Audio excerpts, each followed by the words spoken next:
plan for today is to, I'm not quite sure whether I've got enough time to do what I'd really like to do today, which is to go right through the whole of the Shor's factoring algorithm, but skimping a little bit on details. So when I show you something that can fairly obviously be done in not too many steps on a quantum computer, I won't stop and really carefully demonstrate that, and there'll be other little details like that.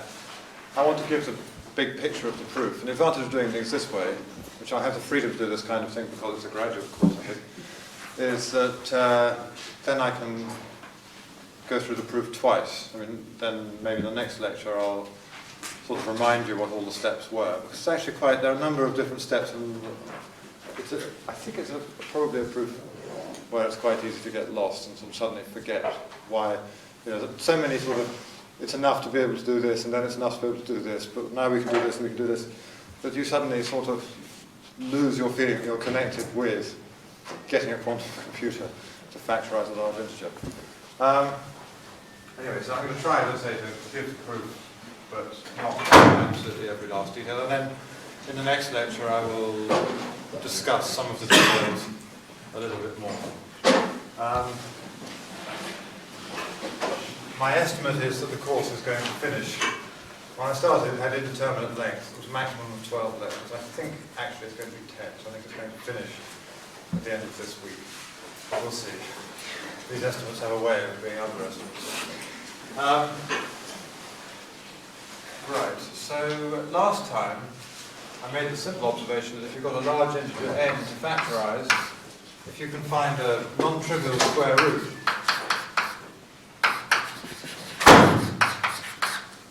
then the fact that that's a non-trivial square root of 1, the fact that that's a square root of 1 means that you can say that that's congruent to 0, although n divides plus 1, x minus 1.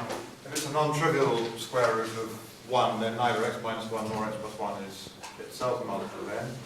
So n has a non-trivial common factor with at least one of x plus 1 and x minus 1. And once you've found a factor, you can then iterate the process. If you can always find a factor, then you can iterate the process. Or if it was a product of two large primes, then finding a factor was what you were trying to do. It was entirely what you were trying to do. And then I also made the observation that if you want to find a non-trivial square root of x, then a way that could in theory work is to find some y and work out what the order of y is. So we find a minimal r such that y to the r is congruent to 1. Because if you can do that, and if you're lucky enough for r to be even, then you just take y to the r over 2. And if in addition you're lucky enough that y to the r over 2 is not minus 1, then you've got a non-trivial square root. Now one of the details that I'm not going to talk about in this lecture is that if you randomly pick a y, then you'll be lucky enough for this to happen with probability at least, I'm not sure what it is, a half or something probably. Maybe, yeah, I think a half will do the job. Yes, because actually I can more or less sketch proof. At least if n equals pq, this is not really a proper proof, but there are 4 types of square roots according to whether you're plus or minus 1 mod p and plus or minus 1 mod q. So basically it depends whether y is a quadratic residue mod p or a quadratic residue mod q, and by the Chinese remainder theorem, each possibility will happen with probability a quarter, and there are 2 of the 4 possibilities that you're interested in, so probability a half, and if you've got more factors it's just going to get even better. So that actually hides a useful piece of randomized algorithm philosophy, which is you don't have to get things to work for sure. You just have to make sure that their failure probability is not enormous. So if something works with probability 10%, do it 100 times, and then at least one of those times it will work with extremely high probability. Sorry, quantifiers. With extremely high probability, at least one of those times it will work. Okay, so we've reduced the problem to the following question. I give you a capital N, I give you some integer between 1 and n minus 1. What is the order of that element in the multiplicative group mod n, or just the smallest power that gives you 1. Now, of course, I made this remark last time, there might not be such a power because the number you chose might not be co-prime to n. But if that happens, you just apply Euclid's algorithm and get yourself a factor of n. So we're not worried about that. And if n is a product of two very large primes, then the chances that you accidentally hit on a number that's got a common factor with n are pretty small. So if n has 100 digits, you might have a 10 to the minus 50 chance. Or if P and Q have 50 digits each or something. So the problem we've got then is we pick a y. What is the order of y? I think I'm going to switch from y to x. If we can solve the order finding problem, then we can solve the factorizing problem. So now let's concentrate on the order finding problem. But before I go into how to solve the order finding problem, I want to go back now to remember we had here's our target, which is factorizing, and here's our starting point, which is the model of quantum computation. We're trying to get from there to there, and I did a little bit of explanation of quantum computation, and I've done a little bit of reduction of the problem of factorizing, so now it's got to order finding. Now I want to go back to the quantum computation side of things and just see what sort of things can we do with a quantum computer, and these things will meet in the middle. It seems that I could obviously go in either direction, but at this stage I think if I were to take another step back from order finding, it would be introducing all sorts of slightly unmotivated things. But I will just say, what we're going to be trying to do is reduce the order finding problem to a problem that we can solve if we have a very fast means of calculating Fourier transforms. So what I'm going to do now is tell you what the discrete Fourier transform is and explain why the discrete Fourier transform is something that can be done very fast on a quantum computer. I know there are some people here who have discrete Fourier transforms coming out of their ears, so they should just take a little nap for half an hour or so, occasionally raising a little eyelid to check what my normalization is, which will be slightly different from the one they're used to. Okay, because the reason for that is, I'll say it now, if we're doing quantum computation, we want the Fourier transform to be a unitary map. So we want to divide by root n. So that's it. Now you really can go to sleep. So supposing I've got a function. That's all.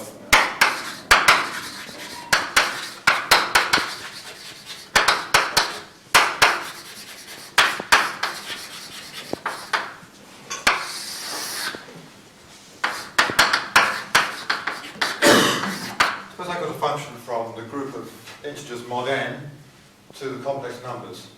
Let me just write down a formula for discrete Fourier transform. And it goes, and this f at r equals, and here's my normalizing factor to make it unitary.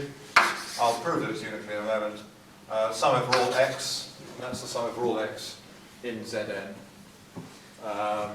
Fx to the minus 2 pi I Rx over n.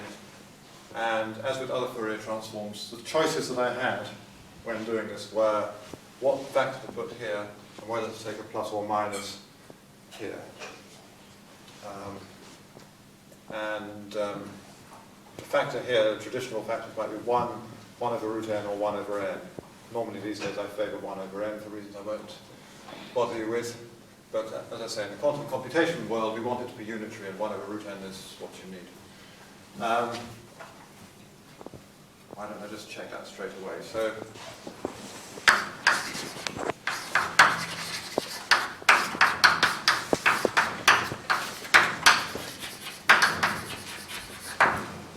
there are two ways of thinking about it. One is to say, what we're really doing is expanding f in a different basis, in the basis of trigonometric functions. And any two trigonometric functions are orthogonal to each other, and if you put the 1 over root n, they become not just orthogonal but also normal, therefore it's a unitary map.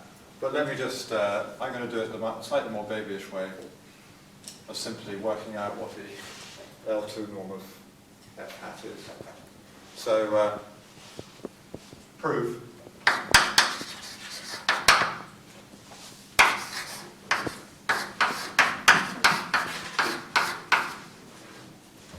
prove that this is the sum of squares of f. So what do we get? We get 1 over n, sum over all r, and then this thing squared.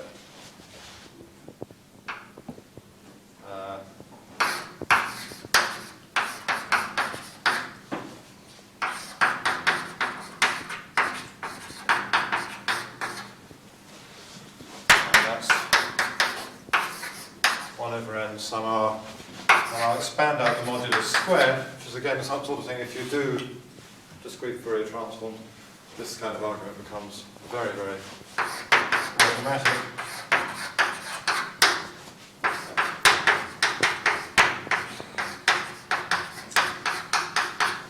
So I've got the expression for x and then the expression with x replaced by y and everything conjugated, and trick of wide applicability is when you haven't quite decided what to do, and while you're thinking about it, you can change the order of summation. So let's do that. And let's bring the r as far to the right as we possibly can.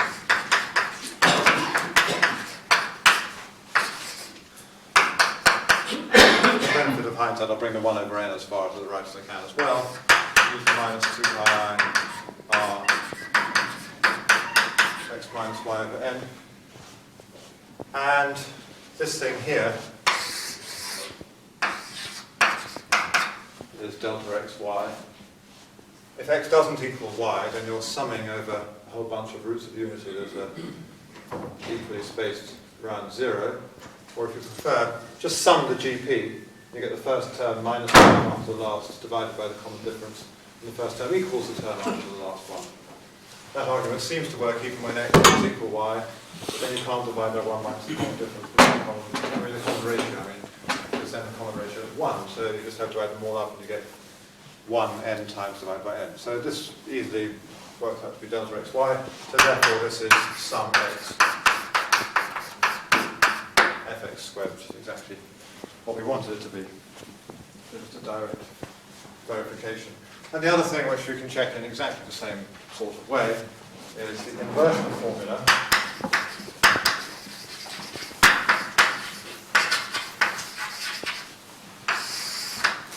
I'm going to do a number of little calculations like this. So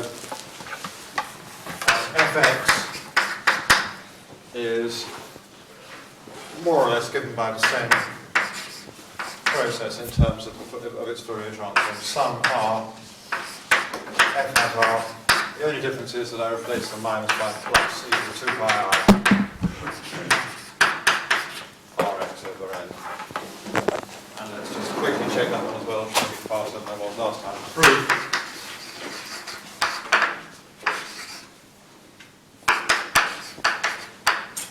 Well, let's put RHS instead of this.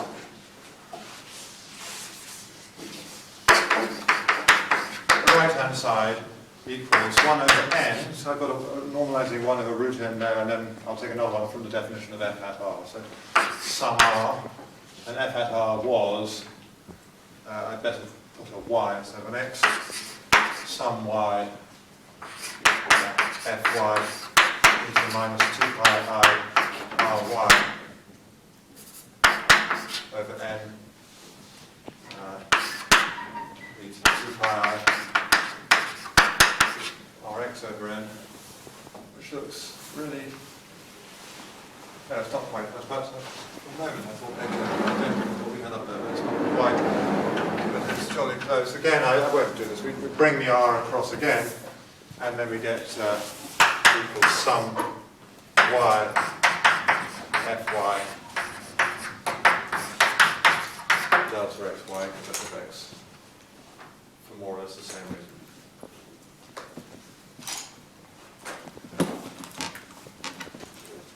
Now, we're going to use the Fourier transform in a really quite elementary way. Let's just make the following observation. Suppose I took the function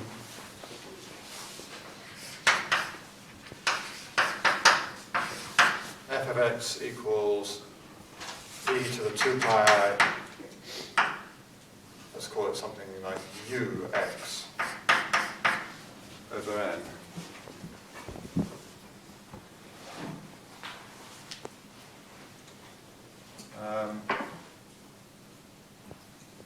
If I apply the Fourier transform to that, then f hat of x, or f hat of r, so if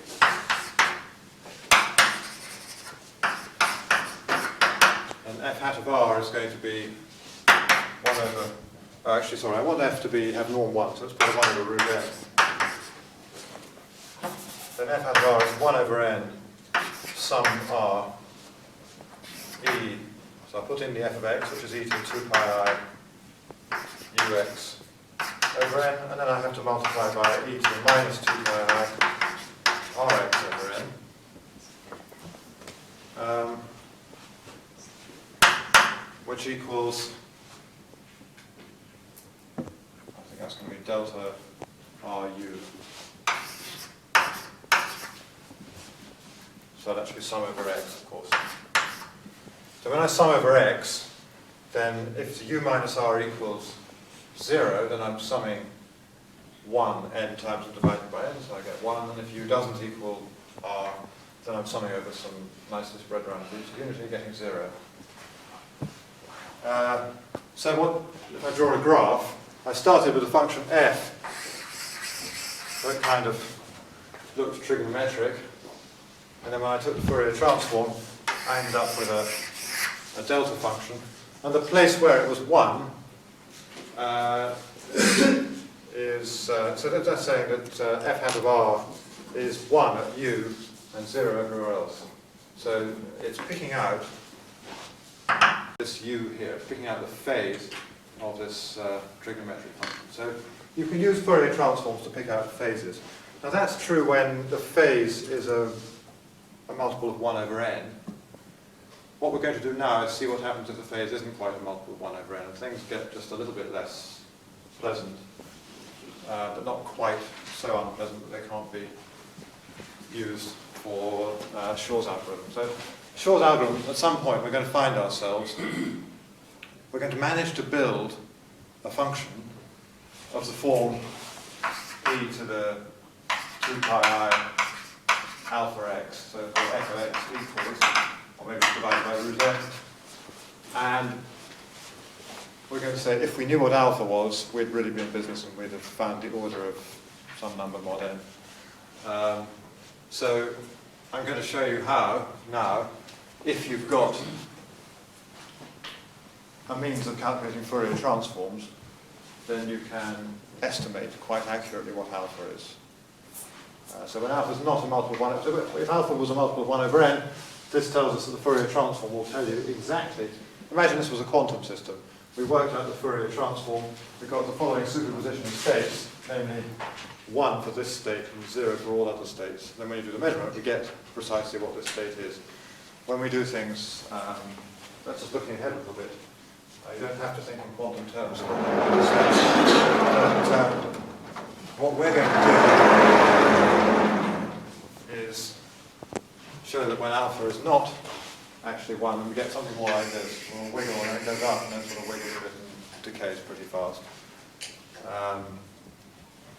And we will be choosing our capital N to be large enough so that the approximation we get for alpha is good enough for our purposes. But all that will come a bit later on.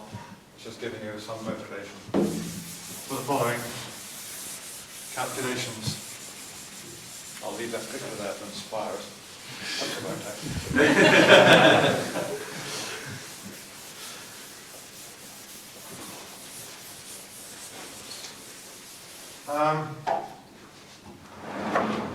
so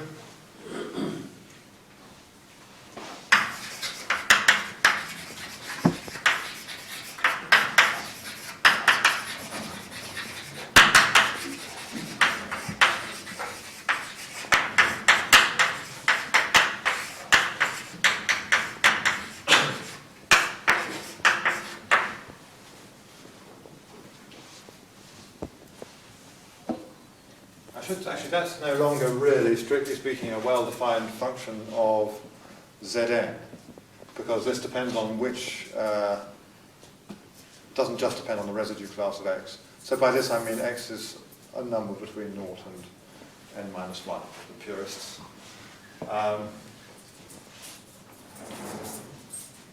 Whereas before, when I wrote this sort of thing down, I could choose any representative of the residue class and it made no difference. Actually, it's slightly semi-important point. But let's work out this Fourier transform. So we get f hat of r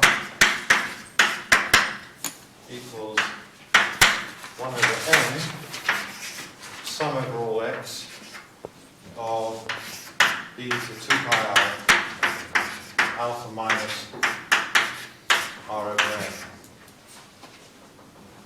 x. And I'm going to use that to get an upper bound for the modulus of f hat r. So that implies, well, let's do that next. So let's just see what this is. Because we can calculate this as it's a sum of the GP. So it's 1 over n times the first term, which, since I'm going from, perhaps I better just write x equals 0 to n minus 1, just to emphasize what I'm doing here. So it's 1 over n. So the first term is a 1. The term after the last one is e to 2 pi I. So I'm taking x equals n alpha n minus r over 1 minus e to 2 pi I alpha minus r over n. Like 1 minus common ratio. So that implies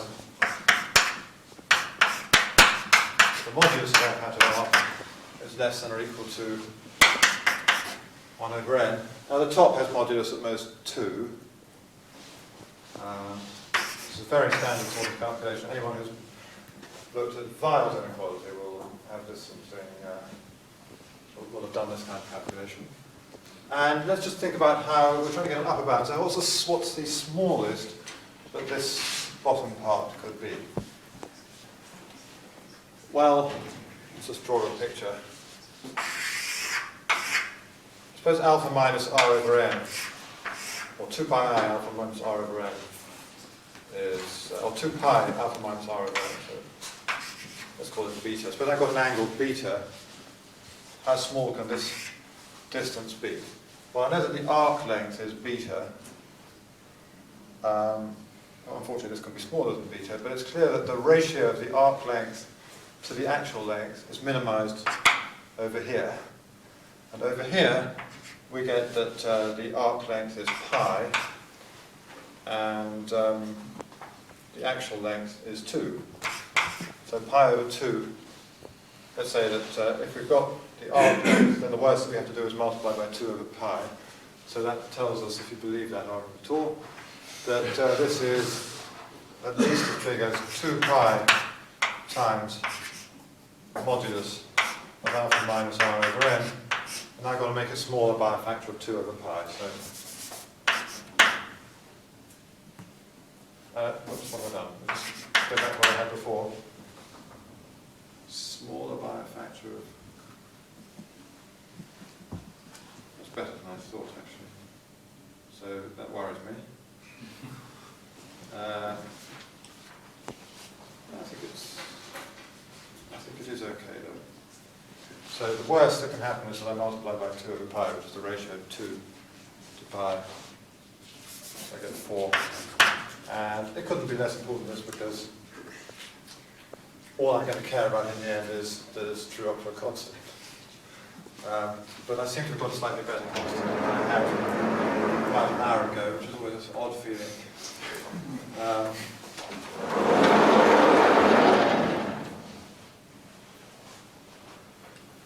So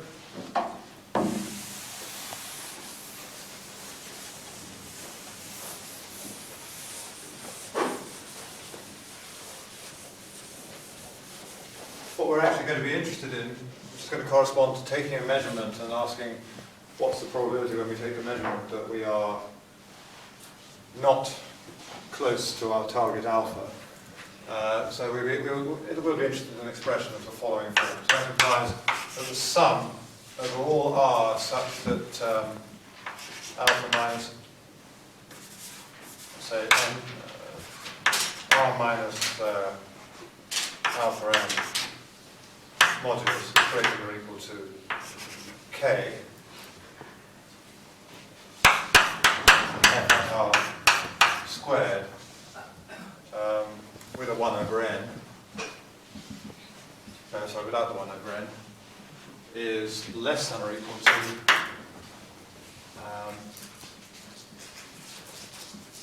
I prefer to make it useful, actually it's easy to think about that, but just stick with alpha minus R over n and put greater than or equal to k over n there. Well, the worst that can happen is that you've got one thing that's within k over n, and another one that's within k plus 1 over n, another one k plus 2 over n, and then something the same on the other side, something within k over n, something within k plus 1 over n. So we get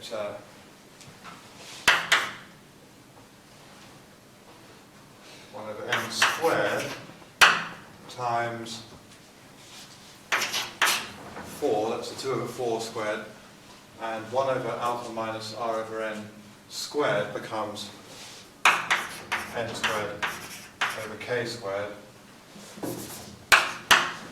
And now I want to sum over all, I'll put j squared, sum over all j greater than or equal to k, and double it. Let me just say what I've done there.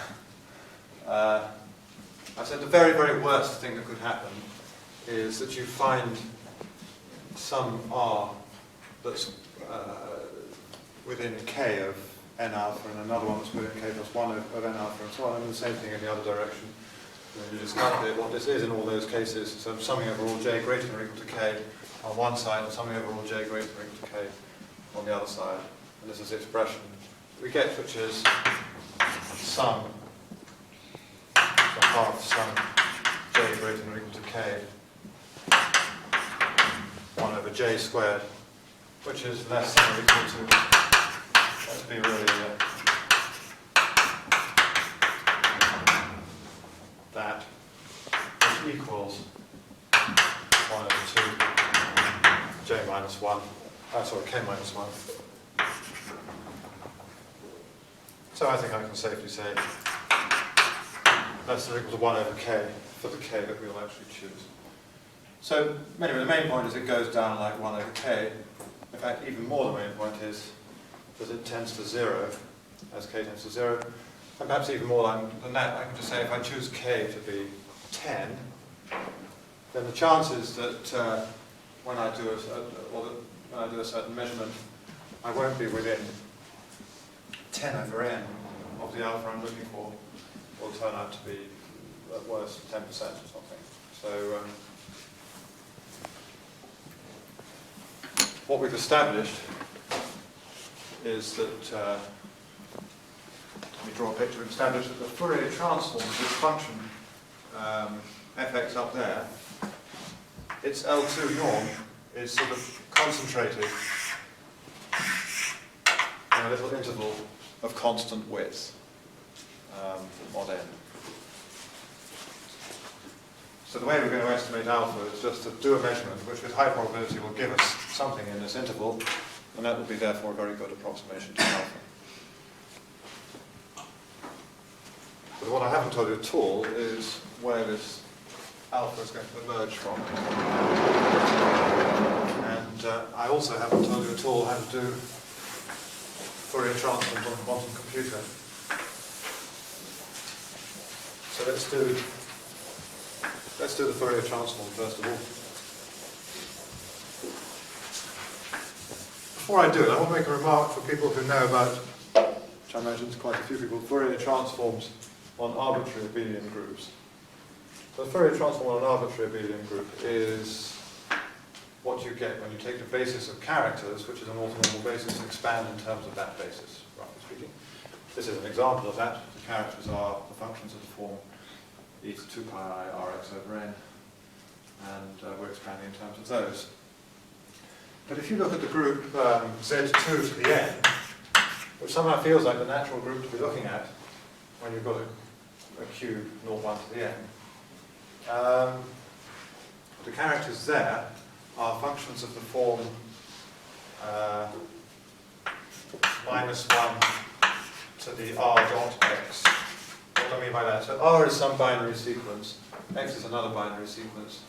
Their inner product is just sigma ri xi, and then you take minus 1 to that. So that function would be function corresponding to the character that's given by binary sequence r. Now, I'm not expecting people who haven't seen this at all to take that in instantly. I just want to say, to make the remark, that working out this Fourier transform with a quantum computer is extremely easy. And this is connected with why Hadamard gates are called Hadamard gates. So if you remember, a Hadamard gate was the one that took, well, it had a matrix 1 over root 2, 1, 1, 1, minus 1. And if you apply a Hadamard gate, so that just applies to one bit, so it takes the state 0, a little reminder of what quantum computation does. It would take 0 would go to the superposition 1 over root 2, 0 plus 1, and it will take 1 to the superposition 1 over root 2, 0 minus 1. And then if you take a Hadamard gate and do it to each bit, you get, well, you're going to get the tensor product of all these 2 by 2 matrices, which gives you a 2 to the n by 2 to the n matrix.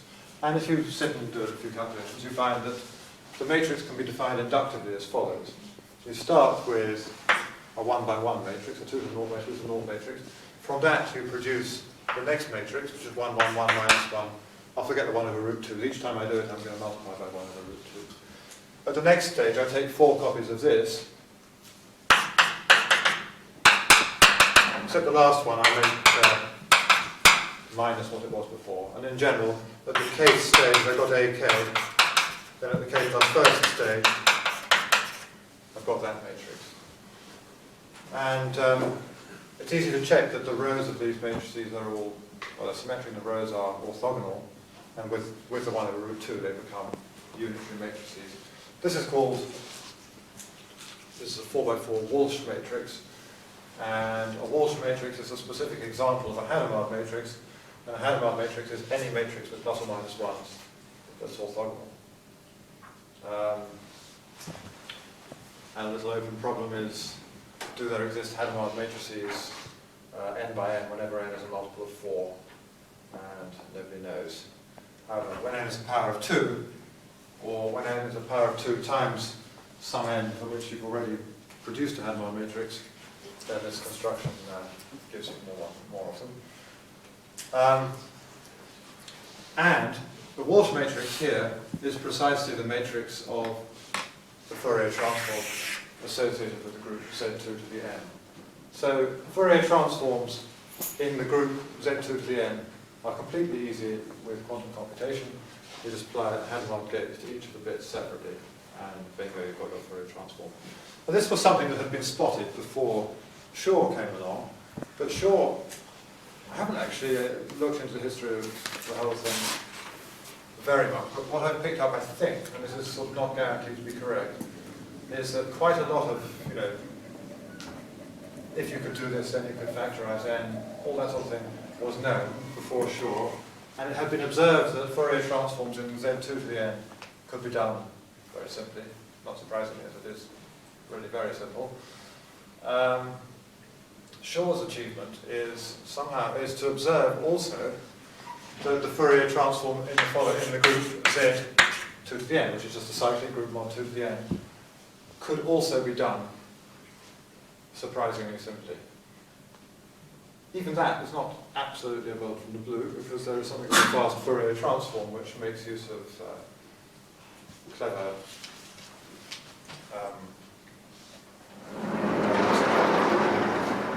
it's a sort of clever way of making use of the fact that you have a group of size 2 to the n. But I don't know.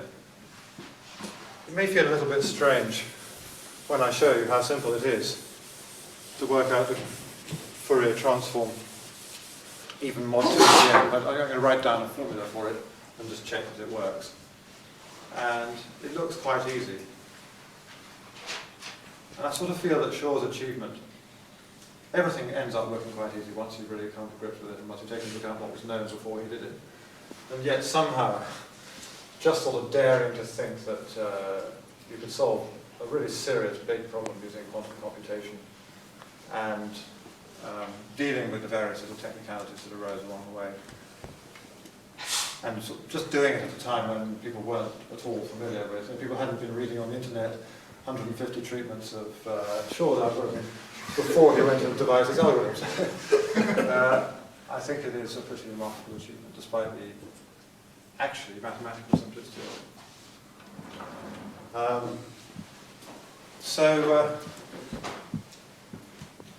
Here's a formula.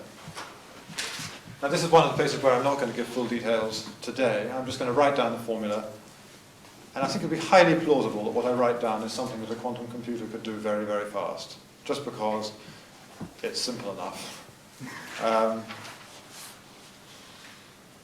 So a little bit of notation.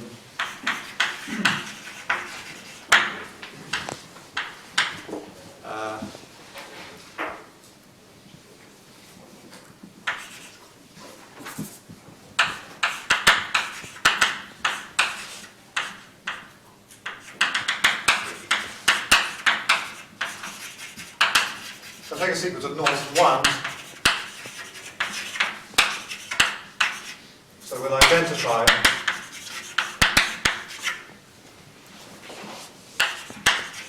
x with the number that it corresponds to in binary representation. So if it'll be sum k equals 1 to n, xk 2 to the n minus k. So x1 I'm thinking of as the most important bit, so it really is the number x1, x2, x3 up to xn. And then if I write something like that, that's the state. And I'll sometimes think of that as the state corresponding to the integer x, and sometimes to the binary sequence x. So this is a place where the Dirac notation is quite nice, because you can just you can sort of write things like 3, and that's the sort of normal 1, 1. But we can also think of it as 3 over there. You know, if we wanted Schrodinger's cat, we could have 1 over root 2 dead, alive, and that sort of thing. That's just quite handy. All right, so the Fourier, quite what I claim is that the following formula is precisely the Fourier transform in the group z2 to the n. I'm just going to tell you what happens to a single computational basis state x, and then we'll extend it linearly. So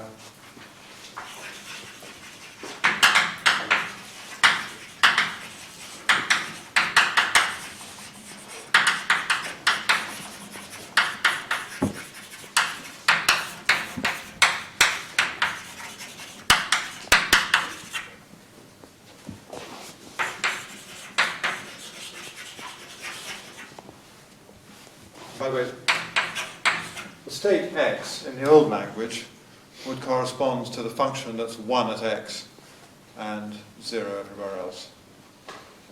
So the formula is x maps to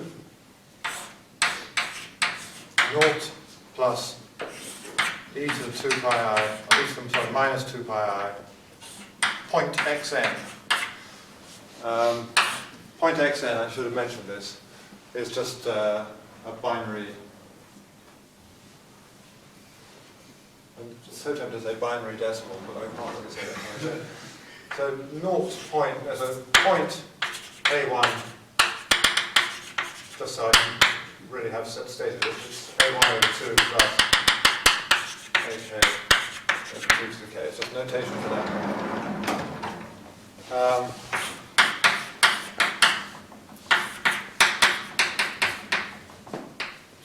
Point xn minus 1 xn. Not forgetting the normalizing factor, 1 over square root of capital N, let's say once and for all, capital N equals 2 to the little n. Should there be a 1 after the e to the n? Yes, thank you very much. In both cases, of course, yes. All the way down to 0 plus e to the minus 2 pi I point x1 xn. Now, if that's true, then what's that saying? Well, it's saying to work out the Fourier transform, I'll first of all look at the first bit, and I'll multiply the phase of 1 using, in a way that will depend on just the last bit of xn rather simply, and then I'll turn attention to the second bit, and I'll use the last 2 bits of x in order to determine how much to multiply the phase of 1 by. Multiplying a phase by some constant like this will certainly be a unitary map. It will have a matrix to form 1, 0, 0, e to whatever it is. So roughly the number of steps is going to be 1 for this, and then 2 for this, so on up to n for this. It's going to take me roughly little n squared steps. I hope that's pretty believable. And I'll try and be a bit more convincing about that next time. I see that I'm not going to get nearly as far as I thought in this lecture, but let's just see why this slightly odd looking, just simply can't put these ones in. Let's see why this should give us the discrete Fourier transform. So to do that, I want to look at the coefficient of the state R on the right-hand side. So to check this,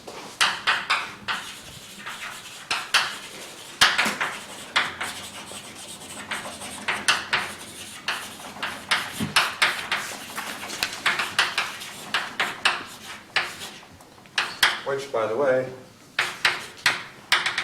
we can also think of as R1 up to Rn as a binary sequence.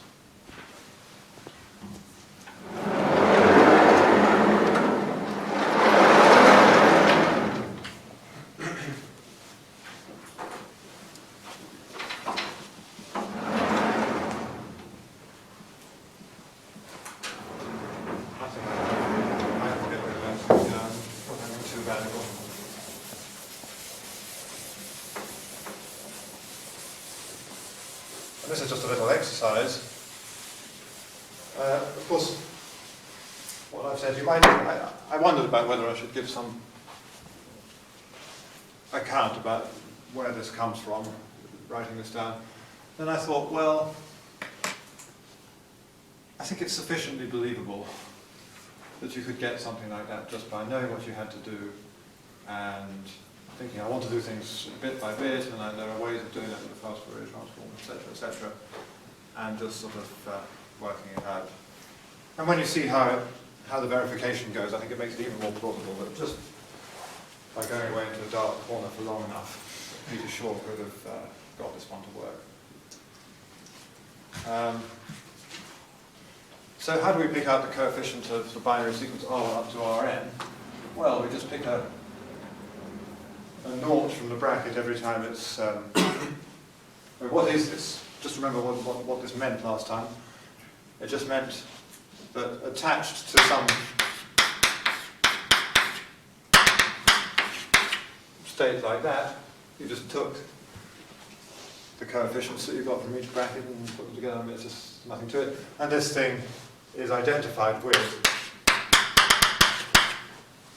the sequence. That's just a different notation for the same thing. So all we're going to do is pick out either a 1 or an e to the minus 2 pi I times some stuff, according to whether Ri is 0 or 1. So we get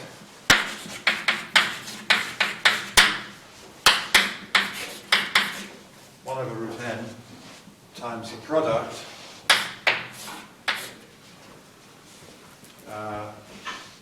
it's a j, it's very tempting to put I, and then you realise you shouldn't. So j equals 1 to the n, and I want to pick out a 1, which I won't bother to mention, every time Ri is 0. So actually what I want to say is I want j equals 1 to n, the product over all j such that Ri equals 1 of e to the minus 2 pi I point x, and in the jth bracket I start at n minus j plus 1 and go all the way to xn.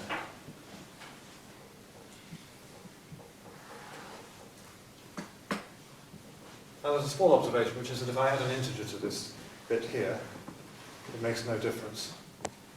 So that's 1 over root n. Oops, product over all rj equals 1 e to the minus 2 pi I. So this number is just x divided by,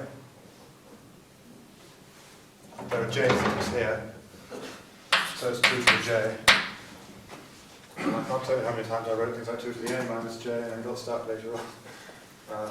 So this one's okay.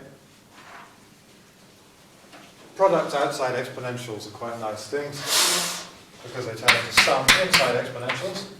So let's do that. E to the minus 2 pi I, take an x outside, sum rj equals 1 over 2 to the j.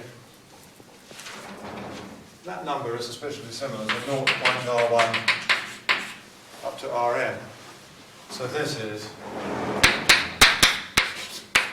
1 over root n e to the minus 2 pi I x times R over capital N, because capital N was 2 to the n, which is exactly what we want to do. Because if you now look at, so what would a general function be like? It would be something like sigma fxx. So this is the name that we're giving to the delta function of x. So this is a way of thinking of the function f. So what is, if we apply this funny map to it, we'll get this, but we'll be summing over f of x. So we'll get 1 over root n, sum over all x, f of x, e to the minus 2 pi I x r over n. And that's exactly the formula that we had for f hat of r. So what I've shown there is that if we chose some function and applied this map, then the coefficient of the state r would be f hat of r. So I started with a function where the coefficient of the state x was f of x. So in fact, basically what I've done is I've shown that that maps under this funny map to sigma f hat r. R, which is exactly saying that this thing here is calculating the discrete Fourier transform. And I said it took about n squared steps, but that's for working out a Fourier transform on z 2 to the n, which is a much, much bigger group than n squared. So it really is incredibly fast. I haven't got time to do very much else. So next time I'm going to, but I certainly won't do the next thing, because one really rather clever idea that comes next. So let me just reiterate something I said last time about why it is the case that this unbelievably super fast Fourier transform is not something that people, that you can just sort of exploit to do all kinds of wonderful simulation on computers. It's because where is this Fourier transform living when you do it? It's sort of living in some incredible superposition of states. The one thing you certainly can't do if you've got a big superposition of states is say precisely what all the amplitudes are at every single point. How would you do it? Once you say you just decided to measure the amplitude at one point, you wouldn't even measure the amplitude actually, you'd just get the modulus squared of its amplitude. And you'd only get that by measuring it over and over and over and over again until the probability that you get that particular thing sort of stabilizes, and that'll take you really rather a long time. So what you have to do is just, you can use the fact that you've got Fourier transforms, but you just have to, whenever you do that, at some stage you've got to collect everything back up again into something that you can measure by just making it come back into a delta function. If you've got something that's too spread out, it's not too much use. I suppose it would be enough if you could somehow concentrate it in the left half of the cube or the right half of the cube and then measure which half you're in and extract some information like that. But you don't just get it from what the, so to speak, the wave function is.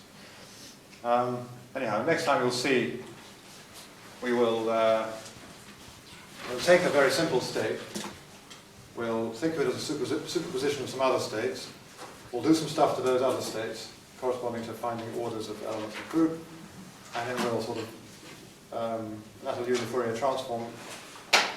That will give us, I beg your pardon, some functions that look like e to 2 pi I alpha x, and then we'll do some inverse Fourier transform to get a handle on what alpha is. And, well, I think I have to say that next time. Yeah. So I think actually, I thought I was going to get to the end of this week, but only by dint of adding in a little bit of extra material. But actually, I think I may be able to get right to the end of this week, just talking about Shor's algorithm. So I'll finish the sort of general view of the algorithm. So next time I'll be able to say, oh, we know how to do Fourier transform. And then I can go back to giving an overview of the whole argument. And then we can, I think the remainder, sort of, how would you actually devise a quantum circuit to do this? What precisely are the simple unitary maps, which, when composed, give you this map, that sort of detail. I'll do some of that, and maybe I'll do the whole lot, maybe I won't. Probably people won't mind if I don't do absolutely everything. But probably will mind if I don't do anything at all. I'm totally hand-wavy. So I think I will just aim to finish by the end of Friday. Where I've got to, that's where I've got to.